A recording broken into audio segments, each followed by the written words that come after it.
The encounter in Aurora. It was a quiet early morning when Raul, a 32-year-old amateur photographer, drove alone along a deserted road in the countryside. He had left the city searching for inspiration for a new photography project. The car radio crackled, lost in distant stations, until a strange sound began to dominate the air. It was like whispering voices, not just from the radio, but echoing inside his head. Intrigued and slightly scared, Raul turned off the radio, but the sound persisted. Then, an intense flash lit up the sky. The light was so bright that he had to stop the car. The engine sputtered and died, as if something had drained all the energy around him. The road fell into absolute silence.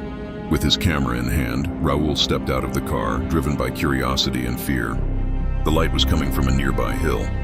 He ran towards it, and upon reaching the top, saw something he couldn't explain. A spacecraft hovered, just a few meters above the ground.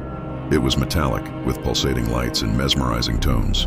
Raul snapped photos frantically, trying to capture every detail of the surreal moment. Suddenly, a blue light engulfed him, and he felt his body being lifted off the ground. Paralyzed, unable to scream, he was pulled into the spacecraft. Inside, he saw organic walls pulsing faintly, mixed with machines operating autonomously. There he saw them, tall, thin beings with grayish skin and deep black eyes.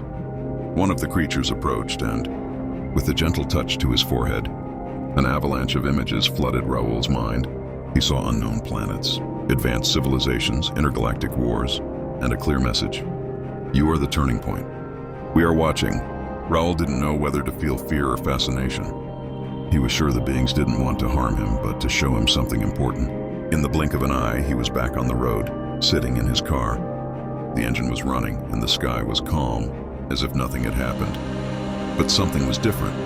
On the passenger seat lay his camera, completely intact. When he checked the photos, Raul was breathless. The first images showed the flash in the spacecraft, then the beings themselves. But the last images were the strangest.